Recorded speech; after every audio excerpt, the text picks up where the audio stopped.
Hello students, welcome back to the part 7 of Voyaging Towards Excellence, where we will see the questions and answers of the lesson.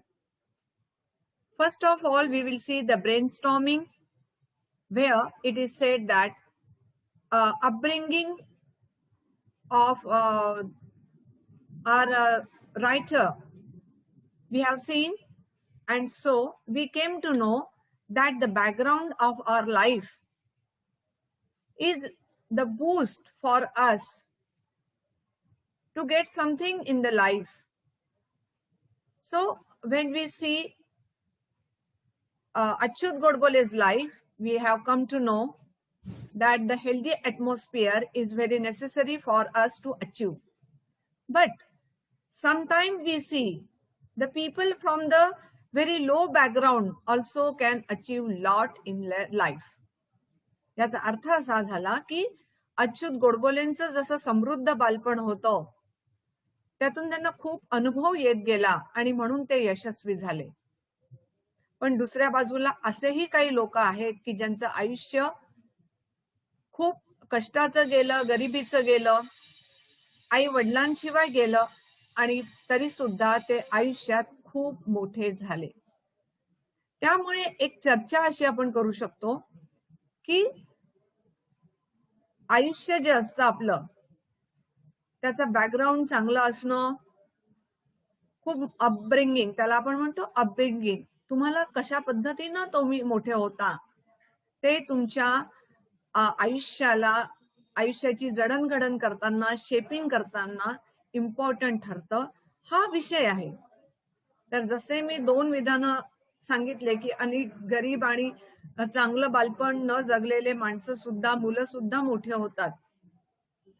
म्हणून आपल्याला की हे upbringing हे माणसाच्या आयुष्यामध्ये महत्वाचं आहे, हे आपल्याला सिद्ध करायचं आहे. आणि दुसरी बाजू जी आहे त्यात हे सिद्ध करायचं आहे against the topic. Against the topic म्हणजे काय की त्याशिवाय पण माणसं मोठे होऊ शकतात. अपब्रिंगिंग चांगलं आहे आणि चांगलं नाही हा काही प्रश्न नसतो. तर असाही एक विरोधी बाजू आपण मांडू शकतो. आणि म्हणून हा आपला टॉपिक आहे, upbringing plays a very important role in shaping one's life. तर एक त्याच्या बाजूनी मतं मांडायची आहे आणि त्याच्या विरुद्ध बाजूनी मतं मांडायची आहे. म्हणजेच in favour of the topic. कुठला टॉपिक आहे आपला? हा. ओके. तर जे फेवर मध्ये आहे की खरंच अपब्रिंगिंग हे माणसाच्या आयुष्याचं खूप महत्वाची गोष्ट असते, ही बाजू आपल्याला मांडायची आणि इकडे याच्या विरुद्ध मांडायची आहे. तर हा पॉइंट मांडला की आपण हा पॉइंट बघू. ठीक आहे. Good upbringing provides a healthy atmosphere. जर चांगलं अपब्रिंगिंग असेल तर आपल्याला हेल्दी ॲटमॉस्फिअर मिळतं शिकण्यासाठी, मोठं होण्यासाठी. आणि दुसरं काय आहे? अचिव्हर्स म्हणजे जे एखादी गोष्ट मिळवतात ते लोक म्हणजे अचिव्हर्स किंवा विनर्स. ते सक्सेसफुल आयुष्यामध्ये होतात कुठल्याही वातावरणामध्ये, एनी ॲटमॉस्फिअर, म्हणजे चांगलं असो की वाईट असो. ही त्याची दुसरी बाजू इथे मांडलेली आहे. दुसरा मुद्दा इन फेवर ऑफ टॉपिक की मेक्स यू कॉन्फिडंट. जर चांगलं तुमचं आयुष्य असेल, तुमचं लहानाचं मोठे होणं हे खूप संस्कारक्षम झालं असेल तर तुम्ही आयुष्यामध्ये कॉन्फिडंट होतात. आणि याच्या विरुद्ध मुद्दा आहे की जे यशस्वी माणसं आहे, सक्सेसफुल पीपल आहे, ते are self confident, reliant and dependent. ते डिपेंडंट नाही आहेत. म्हणजे जे लोक सेल्फ कॉन्फिडंट आहे त्याला या सगळ्या गोष्टींची आवश्यकता नसते. तिसरा मुद्दा आहे की चांगलं वातावरण असेल तर ते मदत करतं, helps in finding the role model. तुमच्या आयुष्यामध्ये चांगले मॉडेल, तुमचे आदर्श निर्माण करणारे लोक सुद्धा तिथे निर्माण होऊ शकतात. आणि इकडे मुद्दा आहे की they become the role model for others. म्हणजे ही लोक जी असतात, परिस्थिती कुठलीही असो, ते स्वतःच इतरांचे आदर्श बनतात, म्हणजे रोल मॉडेल बनतात. चौथा मुद्दा आहे की असं वातावरण असेल, फेवरेबल ॲटमॉस्फिअर असेल तर ते मदत करतं to follow the footsteps of successful people. यशस्वी लोकांच्या मार्गावर चालण्यासाठी असं वातावरण मदत करतं. पण त्याच्या विरुद्ध मुद्दा काय आहे की they set an example for others. या लोकांना त्याची काही गरज नसते. ते स्वतःचा स्वतः मार्ग निवडतात, कोणी आदर्श समोर असो किंवा नसो, आणि ते स्वतः इतरांसाठी एक्झाम्पल ठरतात. ते असे बनतात की त्यांचं इतर लोक अनुकरण करतात. तर हा आधी आपण जो बघितला हा सगळं आपल्या पुस्तकामध्ये दिलेला आहे, टेक्स्टबुक मध्ये दिलेला आहे. आणि काय म्हटलं आहे, आपल्या मताने आपल्याला काही मुद्दे लिहायचे आहेत. आणि हे विरुद्ध की गरज नाहीये, चांगलं किंवा वाईट वातावरणाची गरज नाहीये, जो माणूस जसा असतो तसा घडतो. म्हणजे हा फेवर मध्ये आहे टॉपिक आणि हा अगेन्स्ट द टॉपिक आहे. तर फेवर मध्ये जर वातावरण असेल तर गिव्ज न्यूट्रियंट्स टू ग्रो. वाढण्यासाठी जे न्यूट्रियंट्स असतात, पोषक घटक असतात, ते मिळतात त्याला. आणि इकडल्या विरुद्ध बाजूने काय सांगितलंय की विनर्स विल बी विनर्स. जे विजेते असतात ते विजेतेच असतात, इवन इन अनहेल्दी सिच्युएशन. म्हणजे त्यांची परिस्थिती ही निरोगी नसेल तरी सुद्धा ते विनर्सच होतात. That is the against the topic. दुसरा मुद्दा आहे in favour of topic makes you prone to receive knowledge. म्हणजे अशा चांगल्या वातावरणामध्ये ज्ञान मिळवण्यासाठी आपल्याला रिसीव्ह द नॉलेज, आपण त्याच्याकडे झुकलेलो असतो. आधीपासूनच आपल्याला कळतं की ज्ञानाचं महत्व काय आहे, हे आपल्या घरच्या वातावरणातून आपल्याला कळतं आणि आपण तसं वागतो. इकडे काय against the topic, they are self supportative, self charge and spirited. म्हणजे ही अशी जी माणसं असतात, जी विजेती असतात, विनर्स असतात, ते स्वतःला मदत करणारे असतात, स्वतःच चार्ज होतात, दुसऱ्या चार्जरची त्यांना गरज नसते, आणि ते स्पिरिटेड पण असतात, चैतन्य असतं, उत्साह असतो त्यांच्यामध्ये कुठलीही गोष्ट शिकण्यासाठी. तिसरा मुद्दा, assist in finding the subject of interest. जर फेवरेबल वातावरण असेल, चांगले आजूबाजूचा परिसर असेल, तर असं वातावरण त्यांच्या इंटरेस्टचा विषय शोधण्यासाठी ते वातावरण त्यांना मदत करतं. विरुद्ध बाजू काय आहे, दे म्हणजे ते लोक ज्यांना चांगलं वातावरण मिळालं आहे किंवा नाही मिळालंय, काही फरक नाही पडत. They remove all the hurdles in their way to success. त्यांच्या यशाच्या मध्ये येणारे कोणतेही हर्डल्स असतील, कोणत्याही अडचणी असेल तरी ते रिमूव्ह करतात, ते काढून टाकतात स्वप्रयत्नांनी. Provide strong base to nourish the personality. आणि जे हेल्दी ऍटमॉस्फिअर असेल घरामध्ये, तर ते वातावरण माणसाचा पाया, स्ट्रॉंग बेस, पाया चांगला तयार करतो, पक्का तयार करतो. टू नरिश द पर्सनॅलिटी म्हणजे त्या व्यक्तीचं व्यक्तिमत्व फुलण्यासाठी उत्तम पाया त्यांना मिळतो, त्यावर ते आपलं यश तयार करतात. चौथा मुद्दा इकडल्या बाजूचा, अगेन्स्ट बाजूचा, they set their footprints for others to follow. आणि अशी जी लोक असतात ते स्वतःचे ठसे उमटवतात, दुसऱ्यांनी फॉलो करावे असे. मला वाटतं आता ही बाजू आणि विरुद्ध बाजू कळली आहे तुम्हाला सगळ्यांना. The next question is, go through the text again and describe the innings of the writer in your own word. In his second inning, Achyut Godbole to set him as a writer in Marathi. He wrote 34 books in Marathi, most of which became bestsellers. He brought good changes in the lives of thousands of his readers after reading his autobiography, Musafir, and book on psychology, Manaat. His lucid style of writing made his readers understand complex concepts of science and mathematics with his book on science, Kimayagar, and book on maths, Ganiti. He has also helped create at least 20 entrepreneurs have been born after reading his book on management, boardroom, and so on. His second inning is as fruitful as his first one. He became a lighthouse for thousands of his readers in his second innings. I think all the things which I have mentioned here in the answer have been explained to you in the class and in the earlier videos. The question is that की text पुन्हा वाचा आणि त्याच्यामधून रायटरच्या second इनिंगचं आयुष्य जे आहे ते तुमच्या शब्दामध्ये वर्णन करा. तर वी हॅव स्टार्टेड लाईकवाईज की in his second inning Achyut Godbole to set him as a writer in Marathi, की त्यांच्या सेकंड इनिंग मध्ये त्यांना स्वतःला मराठी मधला लेखक म्हणून एस्टॅब्लिश करायचं होतं. त्यांनी मराठीमध्ये 34 पुस्तकं लिहिली, most of which became best sellers, आणि त्यांच्यापैकी जास्तीत जास्त पुस्तकं ही विक्रमी संख्येने विकल्या गेली. हे कशामुळे झालं? तर त्यांच्या पुस्तकाची भाषा आणि त्यांचा अभ्यास. He brought good changes in the lives of thousands of his readers after reading his autobiography Musafir and book on psychology मनात. म्हणजे त्यांची मुसाफिर ही जीवनरेखा, जीवनचरित्र आणि त्यांचं सायकोलॉजीवरचं पुस्तक मनात, हे दोनही वाचल्यानंतर अनेक वाचकांच्या आयुष्यामध्ये चांगले बदल झाले, गुड चेंजेस.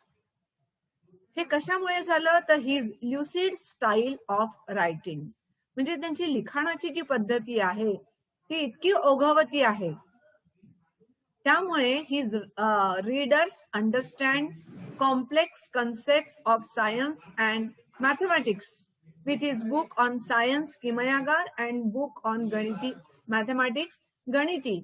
म्हणजे अनेक अवघड वाटणाऱ्या ज्या कल्पना आहे, कॉम्प्लेक्स कन्सेप्ट्स आहे, त्या त्यांनी इतक्या सिंपल लँग्वेज मध्ये पण विथ एक्सप्लेनेशन लिहिलेल्या असल्यामुळे विज्ञान आणि मॅथमॅटिक्स मधली जी 2 पुस्तकं आहे, किमयागार आणि गणिती, याच्यामुळे त्यांचं पुस्तकं खूप मोठ्यामध्ये वाचल्या गेले आणि त्या कठीण कल्पना त्यांना समजू शकल्या. नंतर जवळजवळ 20 ऑन्ट्रप्रिनर्स, उद्योजक, त्यांचं बोर्डरूम पुस्तक जे आहे मॅनेजमेंटवर आहे, ते पुस्तक वाचल्यानंतर कमीत कमी 20 उद्योजक तयार झाले. He became a lighthouse for thousands of his readers in his second inning. आणि हजारो लोकांसाठी ते लाईट हाऊस बनले. लाईट हाऊस म्हणजे दीपस्तंभ ज्याला म्हणतात, जो स्तंभ असतो आणि त्याच्यावर दीप असतो, दिवा लावलेला असतो, तो दुरून कुठूनही दिसतो आणि ती व्यक्ती बरोबर योग्य मार्गाला जाते. तर त्यांच्या आयुष्यामध्ये ते दीपस्तंभ बनले अनेक लोकांसाठी. thousands of reader in its second inning. I think you have understood the answer, which is long answer. Okay. The next question is that read the text again and make a list of great Indian and foreign personalities who had great impact on Achyut Godbole during his childhood. One is done for you. कोणाचा त्यांच्यावर जास्त परिणाम होता त्यांच्या लहानपणी, जे फॉरेनचे पण असतात आणि भारतीय पण आहे, असे एक तुम्हाला करून दाखवलं आहे. पोएट मध्ये विंदा करंदीकर, बाकी पोएट्सची नावं तुम्हाला इथे लिहायची आहे. रायटर्स, त्यांची नावं, म्युझिशियन, ड्रामॅटिस्ट अँड पेंटर, म्हणजे फक्त भारताशी संबंधित नाही तर जे इंटरनॅशनल, भारताच्या पलीकडे म्हणजे परदेशातले पण आहेत आणि यांच्यावर परिणाम आहे, त्यांची नावं आपल्याला इथे लिहायची आहे. Okay. So I have just written here. You have to read and go through the text to find out where these name are. ही नावं कुठे कुठे आहे ते तुम्हाला बघायची आहे. Poets Vinda Karandikar, Mangesh Padgaonkar and Vasant Bapat. Writers Keshavsut, Mardhekar, Charles Dickens, Thomas Hardy. The musician, Pandit Bhimsen Joshi, Pandit Jasraj, Pandit Kumar Gandharva and Mozart. He is a not Indian man. Dramatist, Shakespeare. Painters, Van Gogh and Michelangelo. Okay, this is the A2 and A2 madla ha 1 आहे. A2 madla 2.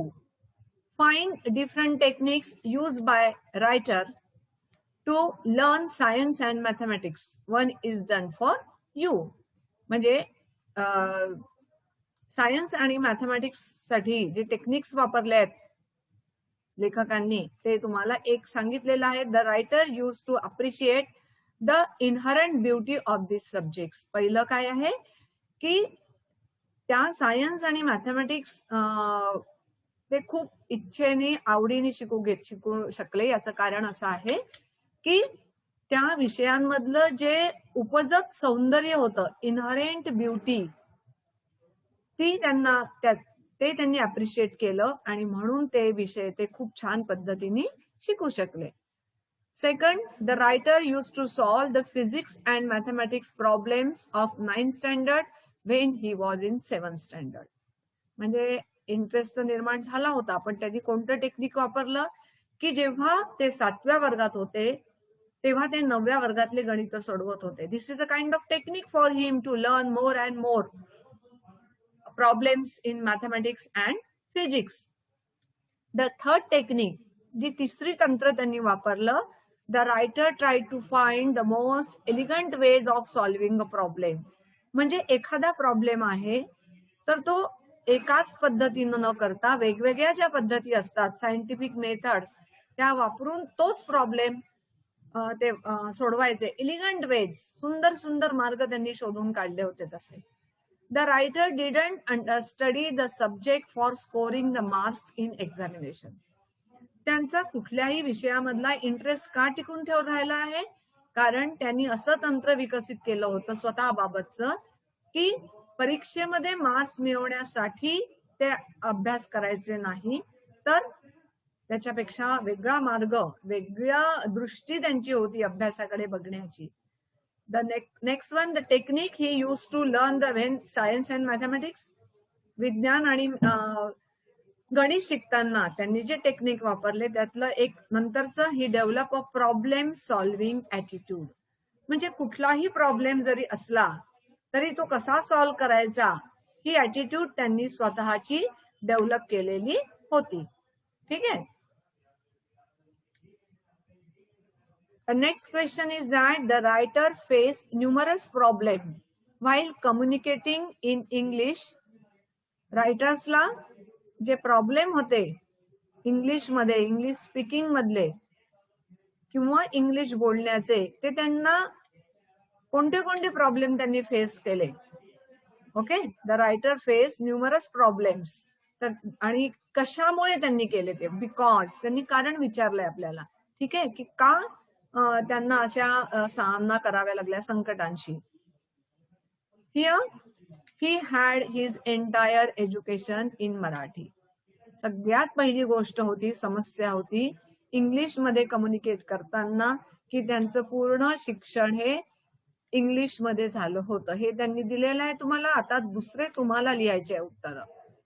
नंतर he like other vernacular student would think in Marathi and translate awkwardly into English.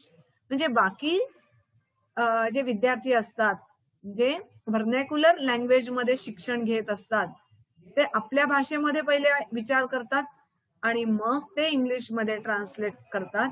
त्याच्यामुळे ते खूप विचित्र पद्धतीने translation होतं. Awkward, योग्य असं नसणारं असं ट्रान्सलेशन होतं. तर हे पण बाकीच्यांसारखे व्हर्नॅक्युलर स्टुडंट सारखे think in Marathi and then translate awkwardly into English. तिसरी गोष्ट, त्यांना समस्येला सामना जावा लागला कारण being Marathi medium student his vocabulary was very weak. Marathi मीडियमचा विद्यार्थी असल्यामुळे इंग्लिश मधली शब्दसंपदा त्यांची खूपच वीक होती. चौथी गोष्ट म्हणजे his pronunciation was ridiculous. English मधल्या शब्दांचे उच्चार खूपच हास्यास्पद होते त्यांचे. नंतर his construction of English sentences was very awkward. आणि इंग्लिश वाक्याचे जे कन्स्ट्रक्शन आहे ते पण खूप ऑकवर्ड पद्धतीने करायचे, मराठी भाषेचे नियम लावून. मराठी भाषेमध्ये जशी प्रत्येक शब्दाची जागा असते तशीच जेव्हा आपण ट्रान्सलेशन करतो तेव्हा आपण आपल्या भाषेसारखेच ते इंग्लिश शब्दांची पण रचना करतो आणि ते खूप हास्यास्पद आणि विचित्र होतं. So that is the construction of English sentence. The next one, he developed fear to speak English as other students and professor were refined in English. आणि त्यांच्यामध्ये इंग्रजी बोलण्याची एक भीती निर्माण झाली, कारण बाकीचे विद्यार्थी आणि प्रोफेसर ते खूप रिफाईन्ड इंग्लिश बोलायचे, त्यामुळे यांच्या मनामध्ये एक भीती निर्माण झालेली होती. The writer was completely stumped because ते पूर्णपणे स्टम्प झाले होते, म्हणजे बोल्ड झाले होते. ते कशामुळे? इंग्लिशमध्ये. तर त्यांची व्होकॅब्युलरी कशी होती? Vocabulary was weak. तुम्हाला फिल इन द ब्लँक करायचे, म्हणजे रिकाम्या जागा भरायच्या आहे. आपण इथे भरलेलं आहे weak. Okay. Spoken English was, त्यांचं स्पोकन इंग्लिश कसं होतं? Quite pathetic. खूपच निराशाजनक होतं त्यांचं spoken English, quite pathetic. Pronunciation was, त्यांचा उच्चार कसा होता? टेरिबल. It was terrible. म्हणजे तुम्हाला वाक्य परत लिहून तो जो रिकामी जागा आहे ती भरायची आहे. कन्स्ट्रक्शन ऑफ सेंटेन्सेस वॉज, त्यांचे वाक्यांचं कन्स्ट्रक्शन कसं होतं? Awkward. How was it? It was awkward construction of the sentence. तुम्हाला हे कळलं ना सगळं? हा, आता पुढे जाऊ आपण. Read the text again and complete the sentence. पुढचा प्रश्न आहे की टेक्स्ट पुन्हा वाचा आणि ही खालची वाक्य जी आहे ती पूर्ण करा. Due to the writer's pathetic English speaking style, ही म्हणजे त्यांच्या खूप दिनवाण्या इंग्लिशच्या बोलण्यामुळे काय काय झालं? That you have to fill the blank. काय काय झालं बघा. He was feeling quite lonely in Mumbai in general and IIT in particular. म्हणजे त्यांना मुंबईमध्ये खूप एकटं वाटायला लागलं आणि IIT मध्ये तर जास्तच एकटं वाटायला लागलं, कारण सगळे इंग्लिश बोलणारे एकदम स्मार्ट लोक होते. डेव्हलप अँड इन्फिरियरिटी कॉम्प्लेक्स, एक न्यूनगंड निर्माण झाला त्यांच्यामध्ये, काहीतरी कमी आहो आपण, कमतरता आहे असा भाव त्यांच्यामध्ये निर्माण झाला. आणि wanted to run away from IIT and even Mumbai, आणि त्यामुळे त्यांना IIT मधनं आणि मुंबईमधनं पळून जावंसं वाटत होतं. कशामुळे झालं हे? त्यांच्या पॅथेटिक स्पीकिंग स्टाईलमुळे. Okay. Complete the following statement. He wanted to achieve mastery in English, त्यांना इंग्लिशमध्ये मास्टरी मिळवायची होती, कारण ही वॉन्टेड टू स्पीक, कारण त्यांना कसं इंग्लिश बोलायचं होतं? Excellent, elegant and fluent. Okay. त्यांना मास्टरी का मिळवायची होती? तर एक्सलंट इंग्लिश बोलवण्यासाठी, सुंदर इंग्लिश बोलण्यासाठी आणि प्रवाही इंग्लिश बोलण्यासाठी. He will be able to, तो एबल होणार होता, योग्य होणार होता. कशासाठी? अचीव्ह इंग्लिशमुळे, to achieve excellence and excel in anything he tried to do. English शिकल्यानंतर काय होणार होतं की ते काहीतरी प्रत्येक त्याच्या गोष्टीमध्ये एक्सलन्स मिळवणार होते आणि प्रत्येक विषय जो त्यांनी प्रयत्न केला त्याच्यामध्ये ते एक्सेल होणार होते, म्हणजे उत्तम ठरणार होते. ही नीड नॉट हॅव, त्याच्याकडे काय नव्हतं? He need not have to feel afraid of anybody and start feeling at home in his hostel. म्हणजे आता इंग्लिश शिकल्यानंतर आता त्याला कोणाची भीती बाळगण्याचं काम नव्हतं. He need not have to feel afraid of anybody.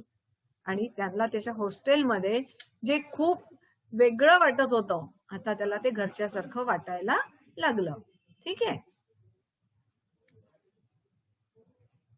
The writer wanted to achieve mastery in English, आपण त्या आधी बघितलेलं आहे. ठीक आहे. Make a list of different steps that the writer undertook to improve his English speaking skills. म्हणजे English speaking skill develop करण्यासाठी, improve करण्यासाठी त्यांनी जे वेगवेगळ्या स्टेप्स घेतल्या रायटरने आमच्या, त्या काय होत्या, कशा होत्या, कुठल्या होत्या, हे आपल्याला इथे एक्सप्लेन करून सांगायचं आहे. पहिल्यांदा काय केलं त्यांनी? What was his first step? He started reading English newspaper and novels. सगळ्यात पहिल्यांदा तर त्यांनी इंग्लिश मधले वर्तमानपत्र आणि इंग्लिश मधले कादंबऱ्या वाचायला सुरुवात केली.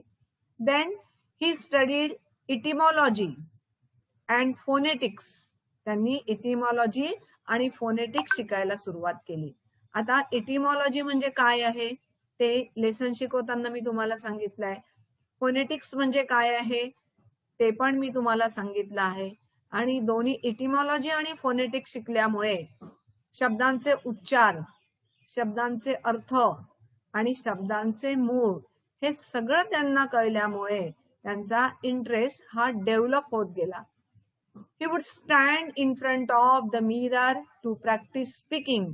आणि जे इंग्लिश त्यांनी शिकलं ते आरशासमोर उभं राहून तो त्याची प्रॅक्टिस करायचा. And then would realize his mistakes. आणि मग बोलताना त्याच्या काय चुका होतात हे त्याला आरशासमोर उभं राहिल्यावर कळायचे. मग तो काय करायचा? Correct those himself. त्या सगळ्या चुका, दोज म्हणजे सगळ्या चुका, त्या स्वतःच दुरुस्त करायच्या. Then he improvise as well as improved himself day by day.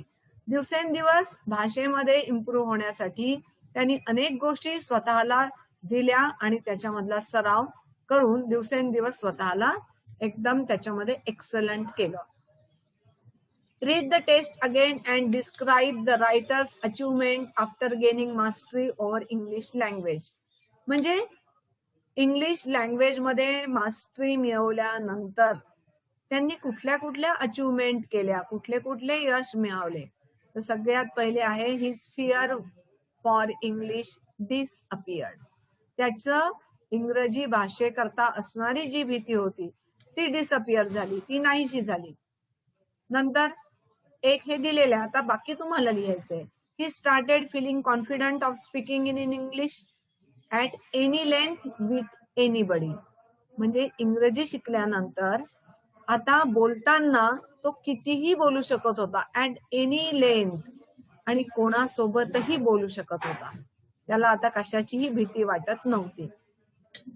Later in his career, he could make presentation and negotiate deals in English. मोठ्या पोस्टवर काम करताना आयुष्यामध्ये त्यांना अनेक आपल्या प्रेझेंटेशन द्यावे लागायचे आपल्या कंपनीकडनं, अनेक डील निगोशिएट करावे लागायचे, अनेक व्यापार संबंध त्याला संवादातून, चर्चेतनं, आणि ती चर्चा कुठे असायची? इंग्रजी भाषेमध्ये असायची. ठीक आहे. So that was his the success. Next, he could learn art of delegation, making him successful in his field of IT sector for 34 years. 34 वर्ष सॉफ्टवेअर किंवा IT फील्ड मध्ये त्यांनी काढले आणि ते अतिशय यशस्वी होते. हे कशामुळे झालं? भाषा शिकल्यामुळे, इंग्रजी भाषा शिकल्यामुळे. आणि इंग्रजी भाषा शिकल्यामुळे आर्ट ऑफ डेलिगेशन ते शिकू शकले. म्हणजे इतरांकडे जाताना कुठल्या कुठल्या गोष्टी आवश्यक आहे, कुठल्या गोष्टींचा अभ्यास केला पाहिजे, कुठल्या गोष्टींचा प्रेझेंटेशन तयार केलं पाहिजे आणि तयार केलेलं प्रेझेंटेशन हे कसं सादर केलं पाहिजे, ही एक प्रकारची कला असते. तर हे सगळं त्यांनी शिकलं. ही वर्क ॲज CEO, हेड और MD of national international companies in IT sector. आणि ते इंग्रजी भाषेवर प्रभुत्व मिळवल्यामुळेच अनेक नॅशनल आणि इंटरनॅशनल कंपनीचे CEO, हेड किंवा MD म्हणून त्यांनी काम करू शकले. Next question is that go through the text again, complete the table comparing two different phases of life as an MD or chief or executive officer and an activist of Sarvodaya movement. तुम्हाला सगळ्यांना माहिती आहे की IIT मधनं बाहेर पडल्यानंतर त्यांनी स्वतःला सर्वोदय मुवमेंट मध्ये, चळवळीमध्ये झोकून दिलं होतं. त्याच्यानंतर ते अनेक मोठ्या कंपनीचे CEO किंवा MD किंवा हेड म्हणून काम केलं. तर हे दोन म्हणून काम करताना त्यांचं जे वेगळं आयुष्य आहे, त्याच्यामधला जो फरक आहे किंवा हे दोन डिफरंट फेज आहे आयुष्याच्या, तर त्या आपल्याला त्याच्यामध्ये सांगायच्या आहे. पहिले MD म्हणून head of the company for 23 years. Participated in peaceful satyagraha. म्हणजे या आयुष्यामध्ये ते सगळ्यात पहिल्यांदा त्यांनी सत्याग्रह जॉईन केला. हे एक दिलेलं आहे. नंतर नेक्स्ट आपल्याला भरायचे आहे. तर तेच आहे head of the company for 22 years and participated in peaceful satyagraha. Second, traveled all over the globe around 150 times for business. म्हणजे एक्झिक्युटिव्ह ऑफिसर असताना 150 वेळा ते जगभरामध्ये ऑफिसच्या कामाने बिझनेस कामाने गेलेले आहेत. आणि इथे कुठे गेले टू जेल. सत्याग्रह केल्यानंतर जेलमध्ये गेले 10 दिवसाकरता. wrote 4 books of 500 to 700 pages each on information technology. MD किंवा CEO असताना IT सेक्टरवर त्यांनी 500 ते 700 पानांचे 4 पुस्तकं लिहिले. ठीक आहे. आणि सगळे IT सेक्टरमध्ये. आणि इथे सत्याग्रह सर्वोदया मुवमेंट मध्ये ही वॉज जॉबलेस. त्याच्याकडे जॉब नव्हता. फॉर अ व्हाईल काही काळ त्यांच्याकडे जॉब नव्हता. अँड देन डीड अ लोली पेड जॉब. त्याच्यानंतर त्यांनी एक जॉब केला सुपरवायझर म्हणून. तुम्हाला माहिती आहे एका कंपनीमध्ये रात्रपाळीच्या लोकांवर मजुरांवर सुपरविजन करण्याचं काम. अतिशय कमी पैसे त्याच्यामध्ये मिळणारा जॉब केला त्यांनी. हे सगळं ही बाजू आहे. पण नंतर ऍज अ MD और CEO त्यांनी काय काय केलं that is explain here. Next one is complete the web. हा वेब तुम्हाला कम्प्लीट करायचा आहे. Highlighting the various opportunities you gain due to your good English speaking. याच्यामध्ये आपल्याला आपल्या स्वतःबद्दल लिहायचं आहे की तुम्ही इंग्लिश छान बोलू शकत असल्यामुळे तुम्हाला ज्या अपॉर्च्युनिटीज मिळाल्या, ज्या संधी मिळाल्या, त्या संधी कुठल्या हे तुम्हाला इथे भरायचं आहे. That is the web diagram. Opportunities you gain. कुठल्या कुठल्या अपॉर्च्युनिटी मिळाल्या. Got a chance to compare many leading program. English चांगलं असल्यामुळे अनेक प्रोग्राम स्टेजवर जाऊन कम्पेअर करण्याची, निवेदन करण्याची संधी मिळाली. Next, I could talk with anyone across India. आणि इंग्रजी भाषा चांगली येत असल्यामुळे भारताच्या बाहेर, भारतामध्ये कोणाशीही बोलू शकतो. Because English is an international language. तिसरं, I develop confidence to write article in English newspaper. English चांगलं येत असल्यामुळे पेपरमध्ये, वर्तमानपत्रामध्ये आर्टिकल, इंग्लिश न्यूजपेपरमध्ये आर्टिकल किंवा लेख लिहिण्याचा कॉन्फिडन्स डेव्हलप केला. Always selected for debate competition. आणि नेहमीच शाळांमध्ये जी डिबेट कॉम्पिटिशन व्हायची, कॉलेजमध्ये जी स्पर्धा व्हायची, त्यासाठी सिलेक्शन झालं. हे गुड इंग्लिशमुळेच हे होऊ शकलं. Okay. Next, describe the situation or incident when you felt embarrassed for your lack of knowledge of a particular subject or incompetence in speaking English fluently.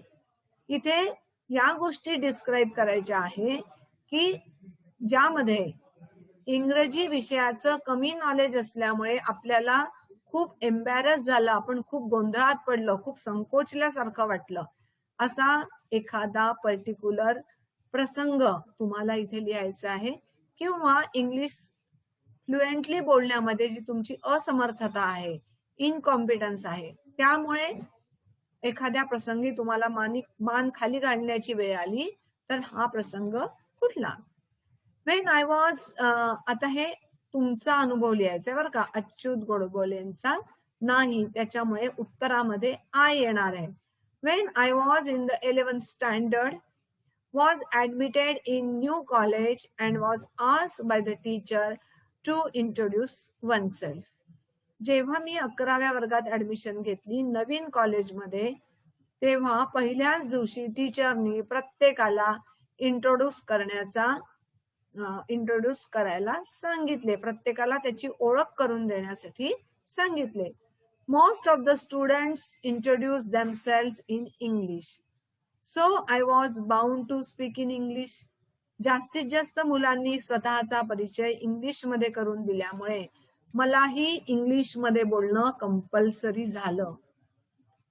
And it was my first day which made me all more afraid. शिवाय हा कॉलेजचा पहिला दिवस होता.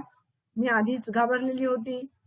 As expected, I lost confidence after knowing others' fluency in English.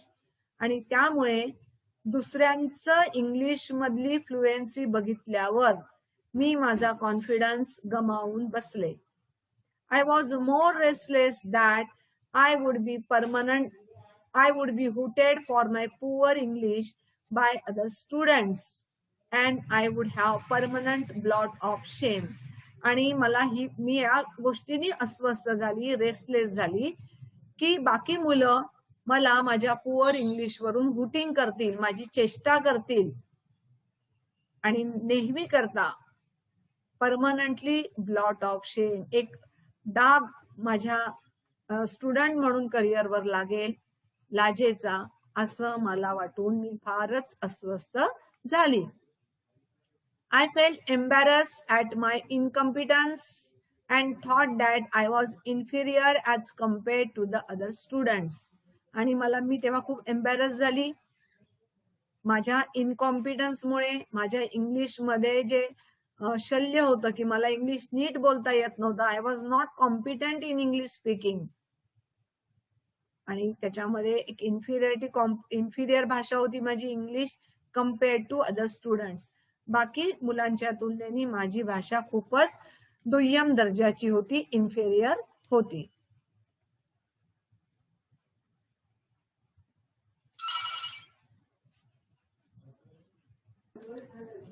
The next question is fill in the blanks selecting the correct phrase from the alternatives given. Some alternatives in the bracket are given. In the following sentences there is a blank and you have to fill the blanks by choosing the correct alternatives from this bracket. Be completely stumped. By the end of the week she was beginning blank home in her new job. आता हे जे वाक्य आहेत हे जरा बाहेरचे वाक्य आहे, पण या सगळ्या फ्रेजेसचे अर्थ आपल्याला समजलेले आहे आणि आपल्याला ते इथे समजून घ्यायचे आहे. म्हणजे आठवड्यानंतर नवीन जॉब मध्ये आता घरच्यासारखं वाटायला लागलं. To feel at home in her new job. When he lost his mother he was completely broken. जेव्हा त्याची आई गेली तेव्हा तो कम्प्लिटली ब्रेक झाला, म्हणजे त्याला खूप दुःख झाला. Be broken. Third, travelling can help to broaden one's horizon. आपण जेव्हा ट्रॅव्हलिंग करतो तेव्हा आमच्या ज्ञानकक्षा या विस्तारतात, ब्रॉड होतात. So here broaden one's horizon. Okay. Next, after my retirement I started my second inning as social worker. Retirement झाल्यानंतर आयुष्याची दुसरी इनिंग सुरू होते. सोशल वर्कर म्हणून त्यांनी काम करणं सुरू केलं. My second inning.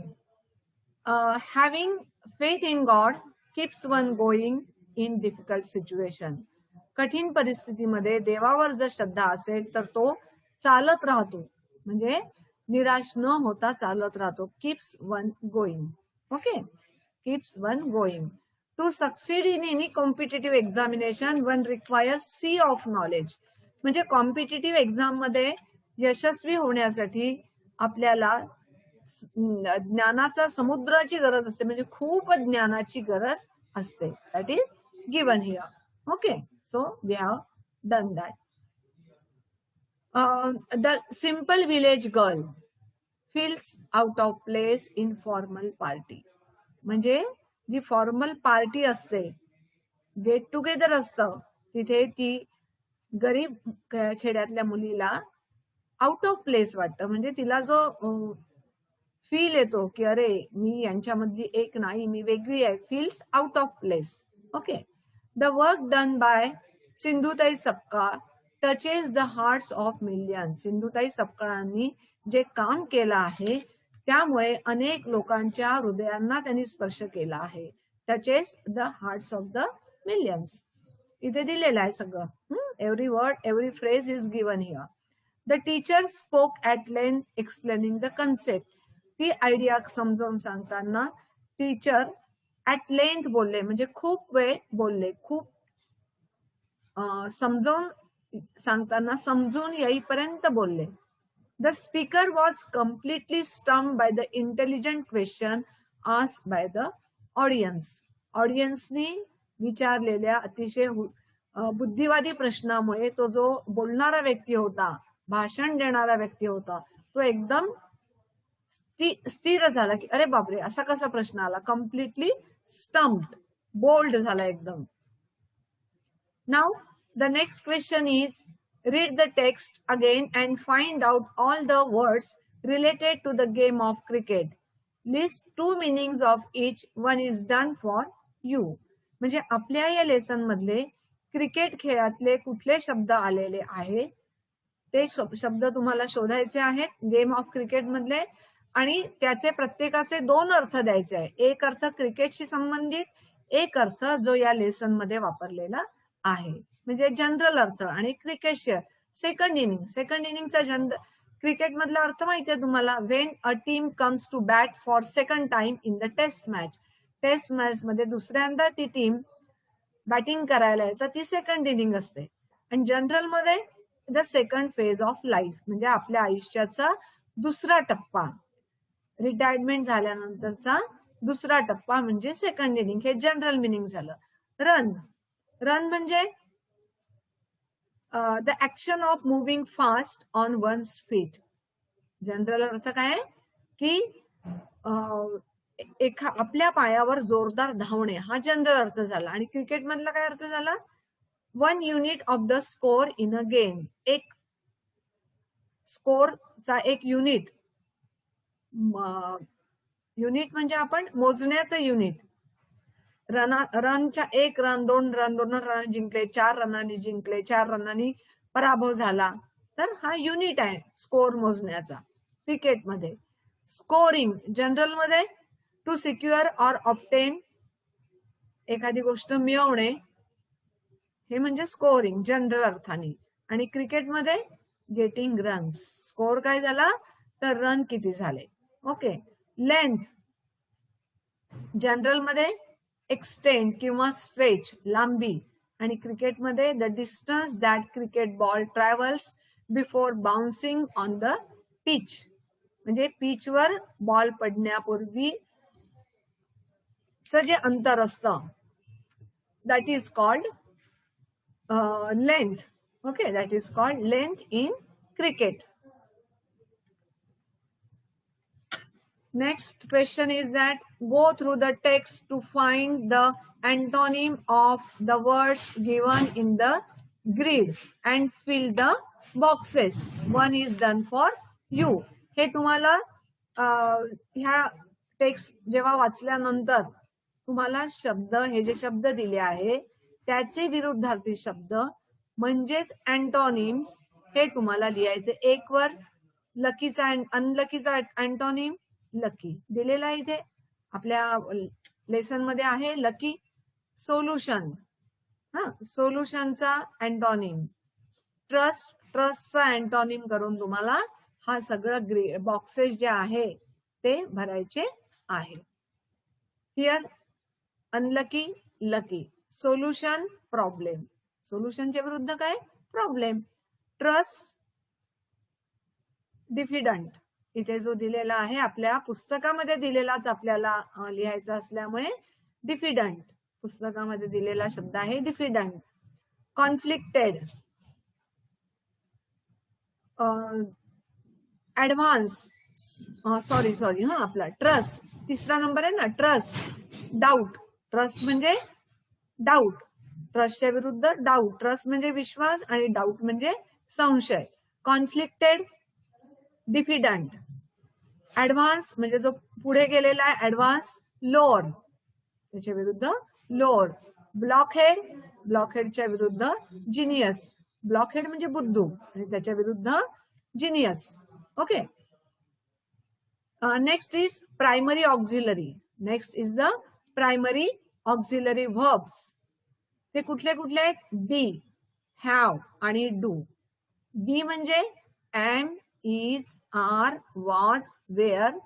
बी आणि बिंग हे झाले बी चे रूप. हॅव चे रूप हॅव, हॅड, हॅज आणि डू चे रूप डू, डज, डिड.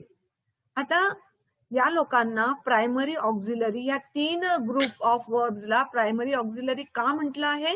याचं कारण हे तीनही वर्ब्स हे मेन वर्ब म्हणून पण काम करतात आणि हेल्पिंग वर्ब म्हणूनही काम करतात, म्हणून यांना प्रायमरी ऑक्झिलरी असं म्हटलेलं आहे. And do which occur most commonly and can also be used as main verb in the clause. म्हणजे मेन वर्ब म्हणून पण त्यांचा उपयोग होतो. आता go through the sentences given below and say whether the verbs are the main verbs or primary auxiliary verbs. म्हणजे दिलेल्या वाक्यांमध्ये हे बी, हॅव आणि डू चे रूप जे आहे ते प्रायमरी वर्ब म्हणून वापरले आहे की मेन वर्ब म्हणून वापरले आहे? ऑक्झिलरी म्हणून आहे की मेन वर्ब आहे? इथे had, I had a very simple म्हणजे इथे मेन वर्ब आहे, कारण इथे दुसरं कुठलंच मेन वर्ब नाही आहे. So had is a main verb. I was immensely impress, इथे वॉज मेन वर्ब म्हणून वापरलाय. I had learn from my childhood that money did not mean everything in life. इथे हॅड हे ऑक्झिलरी आहे, model auxiliary आहे आणि learn हे main verb आहे. म्हणजे हॅड हे काय झालं? Auxiliary verb. He was a convent educated guy. तो कॉन्व्हेंट मध्ये शिकलेला मुलगा होता. इथे वॉज हे मेन वर्ब म्हणून वापरलाय. They did all the work in time. त्यांनी केलं, काय केलं? काम केलं. म्हणजे डीड हे मेन वर्ब आहे. Okay. I had to achieve a lot in my life. Had main auxiliary verb म्हणून वापरलेला आहे इथे. Okay. Read the given sentences. आता त्यांनी खाली काही वाक्य दिलेली आहे, त्याचा तुम्ही वाचन करा. असं म्हटलंय, does Sam write all his own reports. Does याला रेडंट केलेला आहे. नंतर the secretaries haven't return all the letters yet. Third, Terry is writing an email to a client at a moment. आता हे तीनही शब्द डज, हॅवंट आणि इज हे प्रायमरी ऑक्झिलरी आहे. याचं कारण ते मेन वर्ब म्हणूनही काम करतात आणि हेल्पिंग वर्ब म्हणूनही काम करतात.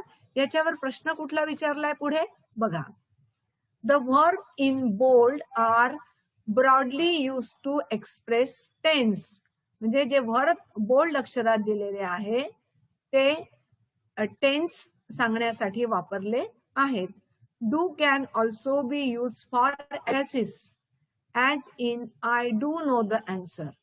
म्हणजे त्या वाक्यांमध्ये कधी कधी डू चा वापर केला जातो, मेन वर्ब असताना सुद्धा लिहिल्या जातं.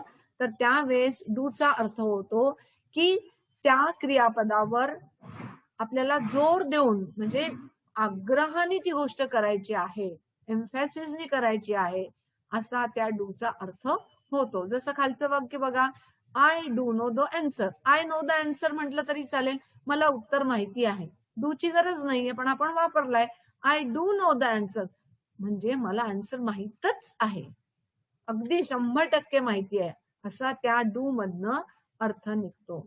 The verbs be, have and do are called primary auxiliaries.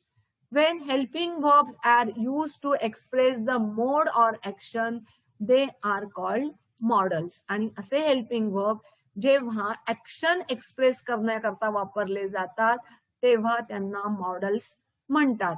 Okay. Here are the sentences. See, you shall have a holiday tomorrow. Shall future tense दाखवता यांनी. Okay. We should obey. Obligation या इथे शालनी काय दाखवत आहे? Simple future. I will do, I will go to school. Will हे काय आहे?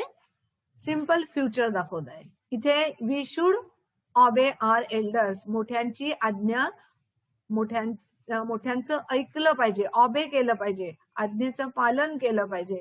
आणि शुड याचा अर्थ होतो पाहिजे, असं व्हायलाच हवं, त्याला शुड वापरलं जातं. ऑब्लिगेशन, शुड ही कशाची ऑक्झिलरी झाली?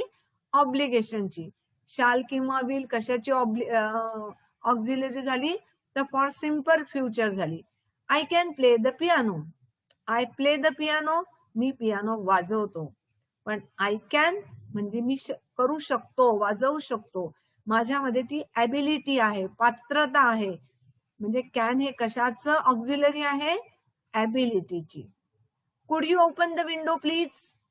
आता इथे ऑक्झिलरी आहे कुड. कुड कॅनचा पास्ट टेन्स म्हणून पण वापरतात आणि रिक्वेस्ट करण्यासाठी पण वापरतात. आपल्या समोर जर एखादी व्यक्ती बसलेली आहे तर आपण त्यांना म्हणू शकतो, कुड you please switch off the fan? तुम्ही प्लीज फॅन बंद कराल का? It's a request, it's a kind of request. In the above example, the models indicate the expressions given in the bracket.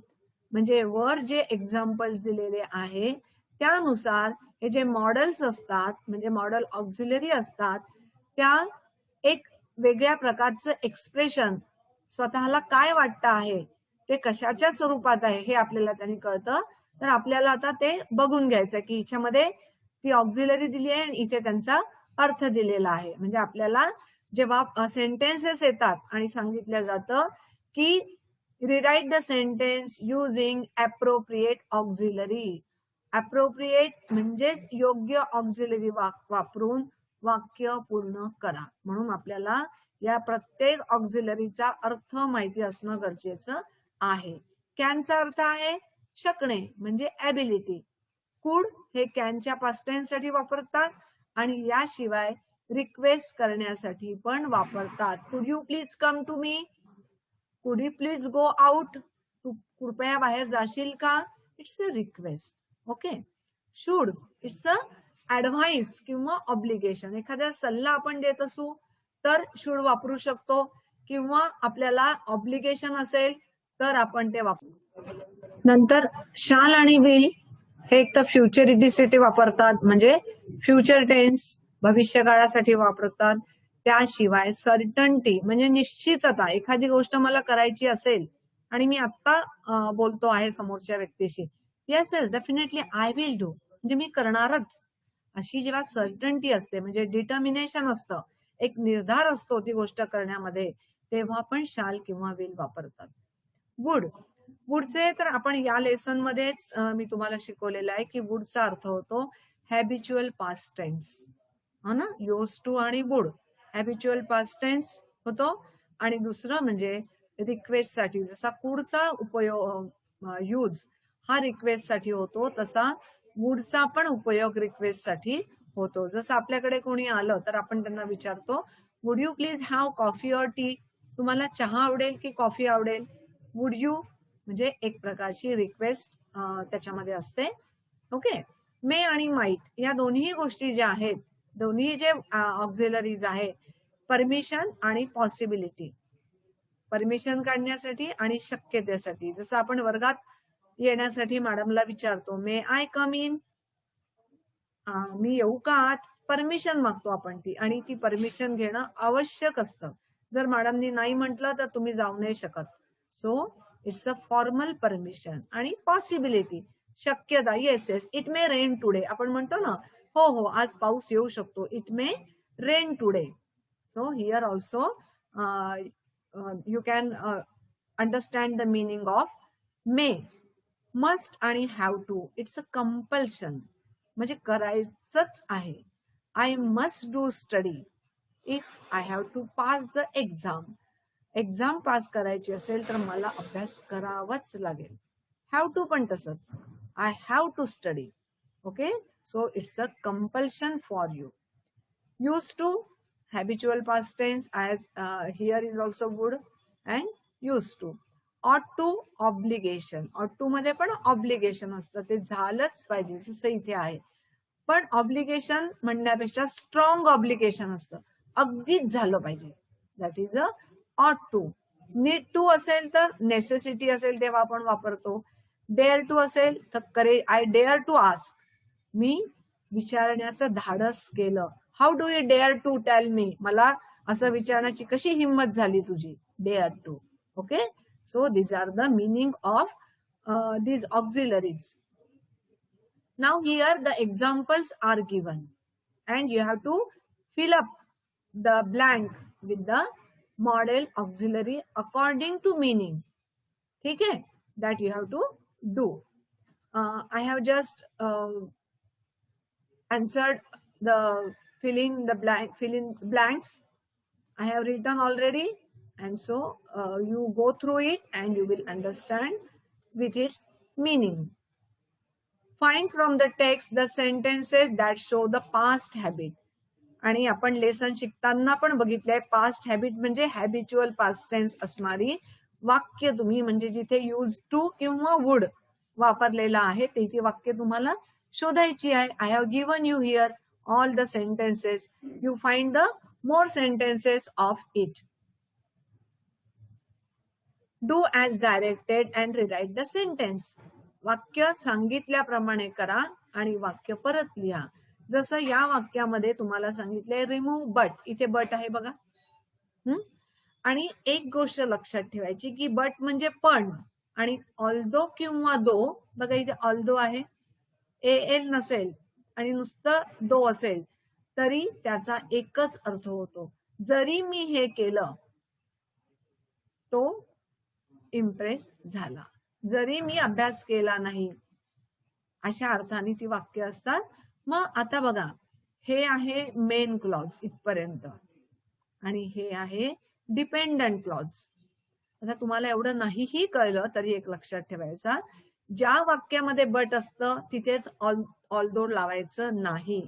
तर हे जे दुसरं वाक्य आहे त्याच्या आधी ऑल्दो लावायचं आणि ऑल्दो लावलं की बट काढून टाकायचं. कळलं तुम्हाला? कळलं ना तुम्हाला इथे की बघा, या वाक्यामध्ये आय डिड नॉटच्या वाक्यामध्ये मी ऑल्दो लावलं आणि नंतर या इथे कॉमा देऊन इथे बट जे होतं वाक्यातलं ते काढून टाकलं. बरोबर आहे? इथे कॉमा नाहीये पण इथे तुम्हाला कॉमा द्यायचा आहे. याचं कारण ऑल्दो लावल्यामुळे हे वाक्य डिपेंडंट झालं आणि डिपेंडंट वाक्य आधी असेल तर आपल्याला त्या वाक्याच्या शेवटी कॉमा द्यावा लागतो. ठीक आहे. आता दुसरं वाक्य आहे, I had decided that I would do nothing of this sort. Remove that, त्यांनी काय म्हटलं, दॅट काढून टाका. म्हणजेच हे वाक्य मेन क्लॉज आहे आणि हे डिपेंडंट क्लॉज आहे. हे दॅट हे कोऑर्डिनेटिंग कंजक्शन आहे. I had decided against doing anything of this sort म्हणजे I would do nothing of this sort, मी असं मुळीच करणार नाही. I had decided not to do the thing of this sort असंही करू शकतो आपण. अशा पद्धतीची गोष्ट मी करणार नाही. I had decided not to do anything of this sort किंवा I had decided against doing anything of this sort म्हणजे अशा पद्धतीचं काहीही करण्याच्या मी विरोधात आहे, मी करणार नाही हे मी ठरवलेलं आहे. My fear had vanish and I started feeling at home in my hostel. हा जो प्रकार आहे हे कंपाऊंड सेंटेन्स आहे. व्हेन लावायचं आहे म्हणजे तुम्हाला कॉम्प्लेक्स वाक्य करायचं आहे. When my fear had vanish comma I started feeling at home in my hostel. Next one, it was only my self esteem which stop me. हे कॉम्प्लेक्स वाक्य आहे, विचनी जॉईन केलेलं आहे. तुम्हाला रिमूव्ह विच करायचं आहे म्हणजे तुम्हाला वाक्य सिंपल करायचं आहे. Only my self esteem stop me, माझ्या सेल्फ इस्टीम मुळेच मी हे थांबवलं. I stop it. I plunge into all these branches of knowledge. It was a period of renaissance. Join with which. It was the period of Renaissance during which I plunged into these branches of knowledge. You have joined and made the sentence complex. Remove when. Remove when means we have to make the sentence simple. When I look back On looking back, there are number of lessons that I cherish. There are hundreds who tell me. Remove who means you have to make the simple sentence. There are hundreds telling me that they understood the theory of relativity. Now the next thing we have to see, we will explain it with example. This is a different kind of question you have learned earlier than you have learned earlier. म्हणजे तुम्ही आधी शिकल्यापेक्षा हा जरा वेगळा प्रकार आहे. It's called flyer. Flyer म्हणजे एक प्रकारचं जे आपण पॅम्पलेट वापरतो ना एखाद्या मिशनचा किंवा एखाद्या कार्यक्रमाचा प्रचार प्रसार करण्यासाठी, किंवा एखादा सरकारने योजलेलं ड्राईव्ह असेल, मुवमेंट असेल, चळवळ असेल, तर त्यासाठीही वापरतात. एखाद्या प्रोग्रामच्या इव्हेंटच्या प्रचारासाठी किंवा आपल्या प्रॉडक्टचं ऍडव्हर्टाईज करण्यासाठी पण फ्लायर वापरतात. आता ते फ्लायर म्हणजे काय आपण ते बघणार आहोत. इथे बघा, तुम्हाला तयार करायचं आहे ऍडमिशन ओपन, म्हणजे ऍडमिशनच्या बाबतचं फ्लायर तयार करायचं आहे. New arts science and commerce college. New arts science and commerce college हे नाव आहे कॉलेजचं. कुठे आहे हे? न्यू दिल्लीला. त्याचं मिशन स्टेटमेंट काय आहे, ध्येयवाक्य काय आहे त्या कॉलेजचं? Changing live through quality education. Quality education देऊन, चांगलं शिक्षण देऊन इतरांचं आयुष्य बदलवणं हे त्यांचं ध्येय आहे त्या कॉलेजचं. आणि तिथे ऍडमिशन ओपन आहे. बघा, हे त्यांचं फ्लायर आहे. सी, ऍडमिशन्स ओपन कुठलं आहे? तर हे सगळं इथे एक पार्ट असं आहे. मग त्याचे असे 3 भाग केले. त्याचे डिटेल्स, फीचर्स, वैशिष्ट्य काय आहे. नंतर व्हाय टू चूज अस, आम्हाला का निवडायचं तुम्ही आमच्या कॉलेजला, का निवडायचं याचे कारण इथे दिले आहे. वैशिष्ट्य काय कॉलेजची तर इथे दिलेली आहे. आणि कॉलेज बद्दलची, कोर्सेस बद्दलची डिटेल माहिती इथे दिलेली आहे. बघा, पहिलं डिटेल मधलं कोर्सेस अवेलेबल. कोर्सेस अवेलेबल आहे. Junior college, under graduate and post graduate. ठीक आहे. Then certificate courses and diploma, म्हणजे काही सर्टिफिकेट कोर्सेस पण आहे आणि डिप्लोमा कोर्सेस पण आहे. रेग्युलर अँड डिस्टन्स मोड, म्हणजे हे डिस्टन्स मोडनी पण शिकता येईल आणि रेग्युलर कॉलेजला येऊन पण शिकता येईल. ठीक आहे. याचे फीचर्स काय आहे त्या संस्थेचे? Big and spacious and smart classroom. Classroom कशा आमच्या मोठ्या आहेत, स्पेशियस आहेत आणि छान आहेत, देखणे आहेत, स्मार्ट आहेत. दुसरं, हायली एक्सपिरियन्स टीचिंग स्टाफ. आमच्याकडला स्टाफ कसा आहे? खूप अनुभवी आहे, हायली एक्सपिरियन्स. तिसरं, ऍडव्हान्स कोर्सेस अँड प्रोग्राम्स. आमच्याकडे जे कोर्सेस आणि प्रोग्राम्स आहे ते एकदम ऍडव्हान्स आहे, जे नवीन प्रोग्राम्स आहे. Modern and digital technology. आमच्याकडलं तंत्रज्ञान कसं आहे? मॉडर्न आहे आणि डिजिटल पण टेक्नॉलॉजी आहे.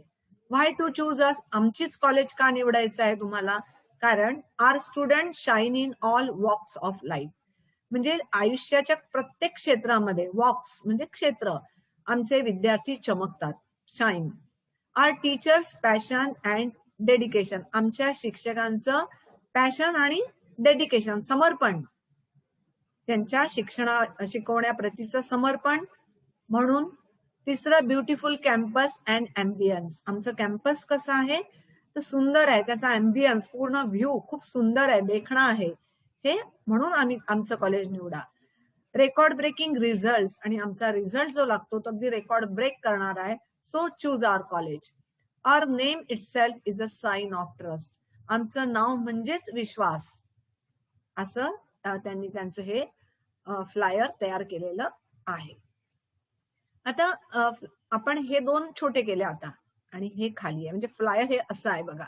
एक इथे जे आपण मधलं बघितलं, आणि हे तिसरं, म्हणजे एका व्ह्यू मध्ये आपण यांचं फ्लायर बघू शकतोय. Advertising pamphlet we can say. आता इथे बघा, अजून for more details or any query, तुमच्या मनात अजून काही क्वेरी असेल किंवा तुम्हाला अजून माहिती करून घ्यायचं असेल तर कॉन्टॅक्ट, आम्हाला कॉन्टॅक्ट करा. Principal, supervisor, heads of different departments or visit. Contact करा किंवा व्हिजिट करा. आमची वेबसाईट, आमच्याबद्दलची माहिती करून घ्यायची असेल तर this is the website of our college. आणि भेटण्याची वेळ 10 AM to 5:30. This is the flyer. Okay, so here go through the sample of flyer given above and prepare flyers on the following topics. म्हणजे यावर्षी तुम्हाला एक flyer तुम्हाला करून दाखवलेला आहे. ही माहिती चा उपयोग करून तुम्हाला तुमचं स्वतःचं एक फ्लायर तयार करायचं आहे. Okay, I have made yoga class किंवा समर हॉबी क्लास हा विषय आहे. त्यांनी अनेक विषय दिले, त्यातला एक विषय आपण घेतलेला आहे. जॉईन टुडे, आजच जॉईन करा. पत्ता दिलाय हा 135-21 MG road, Dadar west, Mumbai.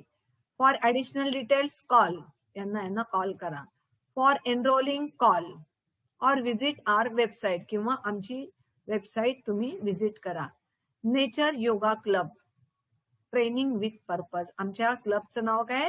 Nature yoga club. आम्ही इथे ट्रेनिंग देतो योगाचं एक उद्देश डोळ्यासमोर ठेवून.